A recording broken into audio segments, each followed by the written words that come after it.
അള്ളാഹു നിനക്ക് തന്നതുകൊണ്ട് ആഖിറ ലോകത്തെ നീ ആഗ്രഹിക്കുക.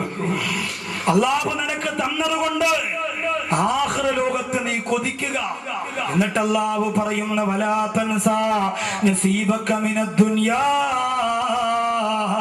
ദുനിയാവിലുള്ള നിന്റെ ഓഹരിയെ നീ മറന്നു പോകണ്ട. എല്ലാം ആഖിറത്തിന് കൊടുക്കണമെന്ന് ഒരിക്കലും ഇസ്ലാം പറയില്ല. സ്വതക്ക ചെയ്യുന്ന വിഷയത്തിൽ പോലും ധൂർത്തടിക്കാൻ പാടില്ല എന്ന് പറയുന്ന ഒരൊറ്റ മതം ഇസ്ലാം മതം മാത്രമേ ഉള്ളൂ. ധൂർത്തടിക്കാൻ പാടില്ല. സഅദ് റളിയല്ലാഹുവിന്റെ വുളു എടുത്തുകൊണ്ടിരിക്കുമ്പോ അല്ലാഹുവിന്റെ റസൂൽ വന്നിട്ട് പറഞ്ഞു, സഅദേ വെള്ളം കുറച്ച് ഉപയോഗിക്കുക, സഅദേ ആവശ്യമില്ലാതെ വെള്ളം പാഴാക്കരുത്. സഅദ് റളിയല്ലാഹുവിന് പറഞ്ഞു, അല്ലാഹുവിന്റെ റസൂലേ വുളു എടുക്കാൻ ധാരാളം വെള്ളമുണ്ടല്ലോ, പിന്നെ ഇച്ചിരി കൂടുതൽ പാഴിപ്പോയാൽ എന്താ? അല്ലാഹുവിന്റെ റസൂല് പറഞ്ഞു, ഒഴുകുന്ന നദിയുടെ അരികിലാണ് നീ ഉള്ളതെങ്കിൽ പോലും ഒരു തുള്ളി വെള്ളം പോലും നീ പാഴാക്കരുത് എന്ന് നബിയുനാ മുഹമ്മദ് മുസ്തഫ. ഒഴുകുന്ന നദിയുടെ മുമ്പിലാണെങ്കിൽ പോലും ആവശ്യമില്ലാതെ വെള്ളം ഒഴുക്കി കളയരുത്. ഇപ്പൊ വുളു എടുക്കാൻ വേണ്ടി മാത്രമാണ് ഹൗദിൽ വെള്ളമുള്ളതെങ്കിൽ ഒരു മസലയാണ്. വുളുവിന് വേണ്ടി മാത്രം ഉപയോഗിക്കുക. ചില പള്ളികളുടെ മുമ്പ് എഴുതി വെച്ചിരിക്കും, വുളുവിന് വേണ്ടി മാത്രം ഈ വെള്ളം ഉപയോഗിക്കുക എന്ന് എഴുതി വെച്ചിരിക്കുന്ന സ്ഥലത്ത് 3 പ്രാവശ്യം കൈ കഴുകിയിട്ട് 4ാമത് കൈ കഴുകൽ ഹറാമാണ്. ഹറാമാണ്. ഫിഖ്ഹി മസ്അലയാണ്. വുളുവിന് വേണ്ടി മാത്രം ഉപയോഗിക്കുക എന്ന് പറഞ്ഞുകൊണ്ട് ഒരു ഹൗദ്, ഇത് വുളുവിന് വേണ്ടി മാത്രം ഉപയോഗിക്കുക. അങ്ങനെ എഴുതി വെച്ച സ്ഥലത്ത് പോയി കൈ കഴുകുമ്പോ 4ാമതൊരു പ്രാവശ്യം കൂടി കഴുകൽ ഹറാമാണ്. അല്ലാഹു കാത്തുരക്ഷിക്കട്ടെ. അതുകൊണ്ടല്ലേ നമ്മുടെ നാടിന്റെ അടുത്ത് അന്ത്യവിശ്രമം കൊള്ളുന്ന ബഹുമാനപ്പെട്ട തഴവ ഉസ്താദ്, അല്ലാഹു ആ മഹാന്റെ ഖബർ വിശാലമാക്കി കൊടുക്കട്ടെ. ബഹുമാനപ്പെട്ട തഴവ ഉസ്താദ് പള്ളിയിൽ പോയിട്ട് കഞ്ഞി കുടിച്ചപ്പോ, പ്ലാവില കൊണ്ടുവന്നിട്ട് കുടിക്കാൻ കൊടുത്തപ്പോ പള്ളിയുടെ പ്ലാവിന്റെ ഇലയാണെന്ന് മനസ്സിലാക്കിയിട്ട് എനിക്കത് വേണ്ട എന്ന് പറഞ്ഞ് മാറ്റിവെച്ചെങ്കിൽ എന്തുകൊണ്ടാ പ്രിയമുള്ളവരെ? സൂക്ഷ്മതയാണ്. നമ്മുടെ ഹൗദിൽ വുളു എടുക്കുന്ന രംഗം നമ്മൾ ചിന്തിക്കുക. നമ്മുടെ ചെറുപ്പക്കാർ ഇന്നലെ ഒരു സ്ഥലത്ത്, ഇന്നലെ വടുതല, ആലപ്പുഴ ജില്ലയുടെ വടുതല, ഒരു പഴയകാലത്തൊരു സെയ്ദ് മുഹമ്മദ് മൗലാന എന്ന് പറയുന്ന ഒരു മഹാൻ, അല്ലാഹു ഖബർ വിശാലമാക്കട്ടെ, ആ മഹാൻ വെച്ചുകൊടുത്ത കുറെ പിന്നെ പള്ളികളുണ്ട്. ആ പള്ളികളിൽ എന്റെ പ്രിയപ്പെട്ടവരെ ചെന്നപ്പോൾ അവിടെ എഴുതി വെച്ചിരിക്കുന്നു, കാല് ഹൗദിൽ ഇട്ട് കഴുകരുത്. അങ്ങനെ ഒരു കറാമറപ്പ് കാണിച്ചുകൊണ്ടല്ലേ എഴുതി വെച്ചത്? അല്ലെങ്കിൽ എഴുതോ? വുളു എടുക്കാൻ പോകുമ്പോ എളുപ്പമുണ്ട്, കാല് 2 എടുത്തിട്ട് സോണോ 2 കുലുക്കം കുലുക്കി എണീച്ചങ്ങ് പോയ റാഹത്ത. അതുകൊണ്ട് അവര് കമ്മിറ്റിക്കാർ എഴുതി വെച്ചു, കാല് ദയവ് ചെയ്ത് ഹൗദിൽ ഇട്ട് കഴുകരുത്. എന്തൊരവസ്ഥയാണ്! നമുക്ക് പഠിപ്പിച്ചതുണ്ടല്ലോ, അബൂദാബിയിൽ പോയപ്പോൾ ജുമാ നിസ്കാരത്തിന് പള്ളിയിൽ നേതൃത്വം കൊടുക്കുന്ന ഉസ്താദ് മൊബൈൽ ഓഫാക്കുക എന്ന് മലയാളത്തിൽ പറയണം, അറബി മാത്രം അറിയുന്ന ആള്. ദയവ് ചെയ്ത് എല്ലാവരും മൊബൈൽ ഓഫാക്കുക. എന്താന്ന് ചോദിച്ചപ്പോൾ ഒരു കൂട്ടുകാരൻ പറഞ്ഞെന്താണെന്നറിയോ? ഇവിടെ ആകെ മൊബൈൽ ഓണാക്കണത് മലയാളികൾ മാത്രമേ ഉള്ളെന്ന്. അതുകൊണ്ട് മൂപ്പര് അതിന്റെ മലയാളം മാത്രം കാണാതെ പിടിച്ചിട്ട് പറയാം. നമ്മൾ പിന്നെ എവിടെ പോയാലും പേരെടുക്കാൻ ഭയങ്കര സെറ്റപ്പാ. അല്ലാഹ് വേണ്ടി വെച്ചാൽ അതിനൊരു വല്ലാത്ത കഴിവാ. ഗൾഫിൽ പോയാലും നമ്മൾ സുജൂദിരിക്കുമ്പോ നമ്മുടെ മൊബൈലില് പാട്ട് കേട്ടുകൊണ്ട് നമ്മൾ എനിക്കുള്ള ആ ഒരു അവസ്ഥയാണ്. അല്ലാഹു കാത്തുരക്ഷിക്കട്ടെ. അതുകൊണ്ട് ഹൗദിലെ വെള്ളം പോലും ഉപയോഗം ചെയ്യരുത്, പാഴാക്കി കളയരുതെന്ന് പഠിപ്പിക്കുന്ന മതത്തിന്റെ അടികളാറ ഞാനും നിങ്ങളും. എന്റെ പ്രിയമുള്ള സഹോദരാ, അനാവശ്യമായി അർഹതപ്പെട്ടവർക്കാണെങ്കിൽ പോലും ഒരുപാട് പണം സ്വതക്ക ചെയ്യാനും പാടില്ല. സ്വതക്ക ചെയ്യുന്നതിൽ വരെ നിയന്ത്രിക്കണമെന്ന് പഠിപ്പിക്കുന്ന മതം വിശുദ്ധ ഇസ്ലാം മാത്രമാണ്. ഭാര്യയ്ക്ക് കൊടുക്കണം, മക്കൾക്ക് കൊടുക്കണം, എന്നിട്ട് നീ സ്വതക്ക ചെയ്താൽ മതി എന്ന് പറയുന്ന മതം. നമ്മൾ അങ്ങനല്ലല്ലോ, കിട്ടുന്നത് ഇങ്ങോട്ട് വരട്ടെ എന്ന് ആഗ്രഹിക്കും. ഇസ്ലാം അങ്ങനെ ആഗ്രഹിക്കില്ല. ഇസ്ലാം ഒരിക്കലും അങ്ങനെ ആഗ്രഹിക്കുന്നില്ല. ആവശ്യത്തിന് സ്വതക്ക ചെയ്യുക.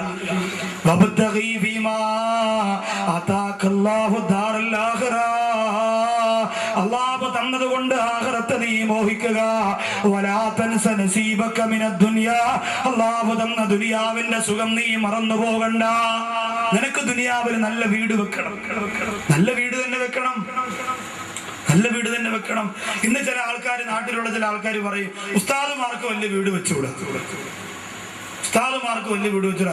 എന്റെ വീട് പാലുകാച്ചൻ എന്ന ഒരാള് തിരുവനന്തപുരത്ത് നിന്ന്, എന്റെ ജുമാ പ്രസവമൊക്കെ കേൾക്കണ ആളാ, തിരുവനന്തപുരത്ത് നിന്ന് വന്ന് വീട് പാലുകാച്ചിന് വന്നതോടുകൂടി പുള്ളിക്കാകെ ടെൻഷൻ. ഒരു ചെന്ത, ഉസ്താദിന്റെ വീട്ടിലെ ബാത്റൂമിൽ യൂറോപ്യനാണല്ലോ. യൂറോപ്യൻ ക്ലോസറ്റ് മുസ്ലിയാരിക്ക് വെച്ചുകൂടാത്ര. മുസ്ലിയാർ പാവപ്പെട്ടവനെ പോലെ കയ്യിൽ കൊടുത്ത് പണയൊക്കെ ഇരിക്കുമ്പോ സമാധാനം. അള്ളാഹു നിനക്ക് തന്ന പണം ഉണ്ടല്ലോ, പൂത്തി വെച്ചിട്ട് ഈ കാലഘട്ടത്തിൽ പോലും വീട്ടിൽ ഭാര്യക്ക് അയൺ ചെയ്യാൻ ഒരു അയൺ ബോക്സ് വാങ്ങിച്ചു കൊടുക്കാത്ത പിശുക്കന്മാരുണ്ട്. ഇപ്പോഴും അലുമാ പള്ളി പോകാൻ സമയമായി ചിരട്ട കത്തിക്കൂ. ചിരട്ട കത്തിച്ച് ഒരിക്കലും നൂരാത്ത മുണ്ട് ഇങ്ങനെ താത്ത 150 രൂപ കൊടുത്താൽ കിട്ടും. ഭീമാപ്പള്ളി പോയി ഇസ്തിരി കിട്ടും. 150 രൂപ കൊടുത്താൽ മതി. ചിലപ്പോൾ 3 എണ്ണം കിട്ടും, 2 എണ്ണം ഫ്രീ കിട്ടും. പെരുന്നാളിന് പോയാൽ മതി. ചിലപ്പോൾ ഒരു CD കാസറ്റും കിട്ടും. അത് പിന്നെ എല്ലാത്തിന്റെ കൂടെയും ഫ്രീയാ. അങ്ങനെ കിട്ടുമ്പോ ഗ്യാരണ്ടി ഒന്നുമില്ല. നിങ്ങൾ ചോദിക്കും 50 രൂപയ്ക്ക് വാങ്ങിച്ചാലും ഗ്യാരണ്ടി ഉണ്ടോന്ന് ചോദിക്കണേ. അവര് പറയും ഭാഗ്യമുണ്ടെങ്കിൽ നിങ്ങൾ മരിക്കുന്നത് വരെ ഇസ്തിരി ആയുസോട് കൂടി ഇരിക്കും. ഇല്ലെങ്കിൽ കൊണ്ടുവച്ച് ഒന്നാമത്തെ തേപ്പര് തന്നെ ഡബിൾ മുണ്ട് അകത്ത് കയറി അങ്ങ് പോകും. ചൂട് പിടിച്ച് ഇസ്തിരി തിന്നും. അത് ഭാഗ്യം പോലെയാണ്. അവിടുത്തെ സാധനം കുന്നംകുളത്തെ സാധനം ഭാഗ്യം പോലെയാണ്. ആ 2 സ്ഥലത്തെ സാധനം ഭാഗ്യ പരീക്ഷണം. എന്നാലും ഒന്ന് വാങ്ങിക്കൂടെ നമ്മുടെ കുടുംബത്തിന് കൊടുക്കാൻ. മോട്ടർ വെക്കാത്തവരില്ലേ, പണമില്ലാത്തത് കൊണ്ടല്ല, എന്റെ ഭാര്യയില്ലേ അവളത് ചെയ്യട്ടെ എന്ന് പറഞ്ഞിട്ട് കഷ്ടപ്പെടുത്തുന്ന എത്രയോ പേരുണ്ട്. വേണ്ട, നല്ല ഒരു വീട്, നല്ല ഒരു വാഹനം, നല്ല ഒരു ഭാര്യ, മാന്യമായ രീതിയിലുള്ള ഭക്ഷണ വിഭവങ്ങളല്ല നിന്റെ വീട്ടിന് അനുവദനീയമാണ്.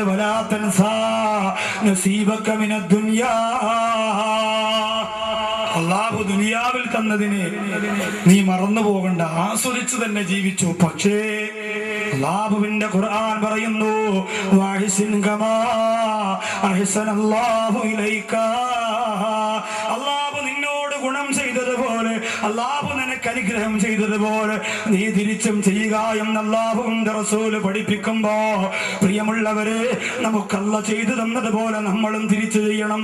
അല്ലാഹു മൊത്തം സ്വത്ത് നമുക്ക് തന്നിട്ടില്ല, അതുകൊണ്ട് മൊത്തം സ്വത്ത് നമ്മൾ സ്വതക്കം ചെയ്യണ്ട. മൊത്തം സ്വത്ത് നമുക്ക് തരാത്തത് കൊണ്ട് മൊത്തം സ്വത്ത് നമ്മൾ സ്വതക്കം ചെയ്യേണ്ട. AMSന്റെ പ്രിയപ്പെട്ട സഹോദരങ്ങൾ 2-4-5 ബക്കറ്റ് സംഘടിപ്പിച്ച് വെക്കണം. ബക്കറ്റ് കളശം മക്കളെ കെട്ടിക്കാനില്ല, ഇതിന്റെ ചെലവിലാണ്. മക്കളെ കെട്ടിക്കാൻ ഞാൻ ചോദിക്കാം, അത് കൊടുത്തേ പറ്റൂ. കാരണം നമുക്കും മക്കളുണ്ട്. നമ്മുടെ പണം ഏത് രീതിയിലാണ് ചിലവഴിക്കേണ്ടി വരുന്നതെന്ന് അല്ലാഹു അഅലം. അല്ലാഹു സാമ്പത്തിക ഭദ്രത തരട്ടെ. ഇപ്പോഴല്ല, ഞാൻ പറയും ഇൻഷാ അല്ലാഹ്. എടുത്ത് തയ്യാറാക്കി വെച്ചിരുന്നാൽ മതി. അബൂബക്കർ സിദ്ദീഖ് റളിയല്ലാഹു അൻഹുവിനോട് ഒരിക്കൽ തന്റെ പ്രിയപ്പെട്ട ഭാര്യ പറഞ്ഞു, അബൂബക്കർ സിദ്ദീഖ്, എന്റെ ഒരു ആഗ്രഹം ഞാൻ പറഞ്ഞു തരട്ടെയോ, എനിക്ക് നടത്തി തരുമോ? ഒരാഗ്രഹം ആദ്യമായിട്ട് അബൂബക്കർ സിദ്ദീഖ് റളിയല്ലാഹുവിനോട് ഭാര്യ പറയാൻ പോവാണ്. അബൂബക്കർ സിദ്ദീഖ് റളിയല്ലാഹു അൻഹു വല്ലാത്ത സന്തോഷമായി. കാരണം ഇന്ന് വരെ ഒന്നും ചോദിച്ചിട്ടില്ല. നമ്മുടെ ഭാര്യമാരാണെങ്കിലോ ചോദിക്കാത്ത സാധനമില്ല. എന്ത് സാധനം കണ്ടാലും വേണം. ഏത് പുതിയ മോഡൽ കസേര ഇറങ്ങിയാലും വേണം, ഏത് പുതിയ മോഡൽ ചുരിദാർ ഇറങ്ങിയാലും വേണം. എന്റെ പ്രിയമുള്ളവരെ, ജീവിതത്തിൽ ആദ്യമായി സയ്യിദുനാ അബൂബക്കർ സിദ്ദീഖ് റളിയല്ലാഹു തആല അൻഹുവിനോട് പ്രിയപ്പെട്ട ഭാര്യ പറയുന്ന, ഞാനൊരു ആഗ്രഹം പറയട്ടെ, നടത്തി തരുമോ? സന്തോഷത്തോടെ അബൂബക്കർ സിദ്ദീഖ് റളിയല്ലാഹു അൻഹു പറഞ്ഞു, നീ പറയാൻ വേണ്ടി ഞാൻ കാത്തിരിക്കുകയാണ്. പ്രിയപ്പെട്ട ഈ സദസ്സിലിരിക്കുന്ന ഭർത്താക്കന്മാരോട് പറയുന്നു, ഭാര്യമാരുടെ ആഗ്രഹങ്ങൾ നമ്മൾ നടത്തി കൊടുക്കണം. അവർക്ക് കൊതിയുണ്ടാവും ഭർത്താവിന്റെ കൂടെ ഒന്ന് ഹോസ്പിറ്റലിൽ പോകണമെന്ന് അവർക്ക് കൊതിയുണ്ടാവും. കുഞ്ഞിന് പനി വരുമ്പോ സഹോദരി മാത്രം ഓട്ടോ വിളിച്ച് ഞാൻ പോവാണെന്ന് പറഞ്ഞ് ഹോസ്പിറ്റലിൽ പോയി ക്യൂ നിൽക്കുമ്പോൾ അവള് വിചാരിക്കും, എല്ലാരും ചോദിക്കും, ഹസ്ബൻഡ് വന്നില്ലേ? ഹസ്ബൻഡ് വേണം, ഹസ്ബൻഡ് വേണം, ഇങ്ങനെ പറയും. സങ്കടമാ പ്രിയപ്പെട്ടവരെ. ഒന്ന് പോണം. കഷ്ടപ്പാട് നമ്മൾ അറിയണം. കുഞ്ഞുങ്ങളെ നോക്കുന്നതിന്റെ കഷ്ടപ്പാട്. ഇപ്പൊ എന്റെ ഭാര്യ എന്നോട് പറഞ്ഞെന്താണെന്നറിയോ?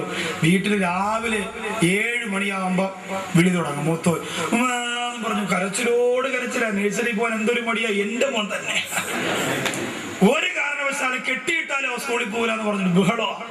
ആ സമയത്ത് ഞാൻ പറഞ്ഞു, നീ ചൂടാവാതില്ല, നീ ഈ നാക്കൊണ്ട് ഇങ്ങനെ അലക്കലുണ്ടല്ലേ.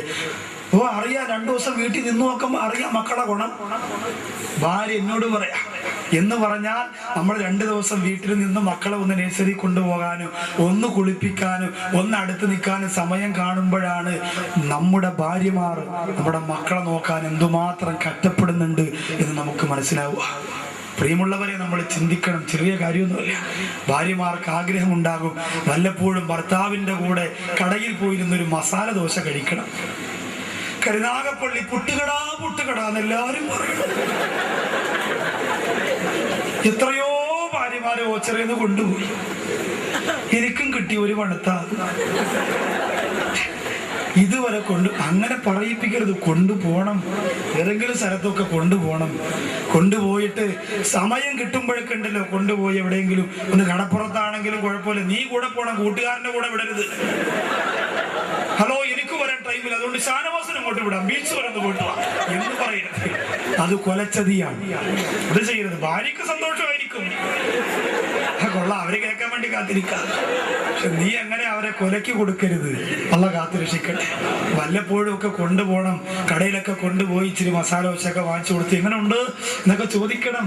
ഭർത്താവിന്റെ മനസ്സങ്ങോട്ട് അറിയട്ടെ. നിങ്ങൾ അങ്ങനെ ചെയ്താൽ അവർക്ക് എന്ത് സന്തോഷമാകുമെന്നറിയും. അതുകൊണ്ടാണ് ഈ മഴവിൽ മനോരമയും വെറുതെ എല്ലാ ഭാര്യയും പിന്നെ കുടുംബകഥയൊക്കെ കണ്ടുകൊണ്ട് പ്രിയപ്പെട്ട ഭാര്യമാര് ചാനലിന്റെ മുമ്പിൽ നിന്ന് വിറങ്ങലിച്ചുകൊണ്ടിരിക്കുന്നത് എന്താ? നല്ല ഒരു നട്ടലുള്ള ഭർത്താവാകാൻ നിനക്ക് കഴിയാത്തത് കൊണ്ടാ. ഭർത്താവ് എന്ന് പറയുന്നത് പെണ്ണിന്റെ വികാര പൂർത്തീകരണത്തിന് മാത്രമുള്ള യന്ത്രമല്ല പ്രിയപ്പെട്ടവരെ. മനസ്സും തമ്മിലുള്ള ഒരു വല്ലാത്ത സ്നേഹബന്ധമാണ്. നിങ്ങളുടെ ഭാര്യ നിങ്ങളെ ഏറ്റവും അധികം ഇഷ്ടപ്പെടുന്ന ഒരു രംഗം ഞാൻ പറയട്ടെ. ഒരു ദിവസം അവൾ അറിയാതെ കഴുകാൻ വേണ്ടിയിട്ടിരിക്കുന്ന ഡ്രസ്സ് വാഷിംഗ് മെഷീനിൽ വെക്കാതെ നിങ്ങൾ എടുത്തുകൊണ്ടുപോയി ഭാര്യയുടെ സാരി, ഭാര്യയുടെ പർദ്ദ നിങ്ങളൊന്ന് കഴുകി നോക്കി. ജീവിതത്തിൽ ആദ്യത്തെ സംഭവമാണെങ്കിൽ ഉടനെ തന്നെ പെണ്ണുമുള്ള ഹുസൈൻ ബാദിലേക്ക് വിളിക്കും. ഉസ്താദെ, ഭർത്താവിന് വാറ കൂടി ഓടി പറയണേ, എന്തെങ്കിലും ഒന്ന് ഊതി കൊടുക്കണേ, ആ കിണറ്റിന്റെ മൂട്ടി വന്ന് എന്റെ പർദ്ദ കഴുകുക. സ്വന്തം ഭക്ഷണം കഴിച്ചിട്ട് സ്വന്തം കൈ പോലും കഴുകാത്ത മനുഷ്യൻ എന്ത് പറ്റിയെന്ന് അറിയില്ല ഉസ്താദെ എന്ന് പറയേണ്ടി വരും. അള്ളാഹു കാത്തുരക്ഷിക്കട്ടെ.